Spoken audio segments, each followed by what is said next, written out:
حضرت محمد مصطفیٰ صلی اللہ علیہ وآلہ وسلم نے فرمایا،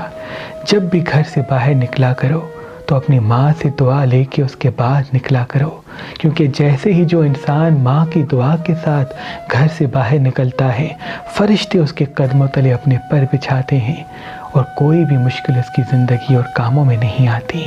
امام علی علیہ السلام نے فرمایا، جو انسان صبح اٹھتے ہی اپنی آنکھوں پہ ہاتھ رکھ کے 3 مرتبہ سورہ نصر پڑھتا ہے اور پھر دعا مانگتا ہے کہ اے میرے اللہ، میری آنکھوں کو اتنا روشن کر دے کہ انسانوں کے اصل روپ میں دیکھنا شروع کر دوں، تو اللہ کا خاص کرم اس کی آنکھوں پہ ہوتا ہے۔ وہ جس بھی انسان کو دیکھے گا اس کا اصل روپ اس کے سامنے ہوگا۔ امام حسین علیہ السلام نے فرمایا، عظیم انسان وہ ہے جو جھک کے چلتا ہے، کیونکہ جھک کے چلنے والا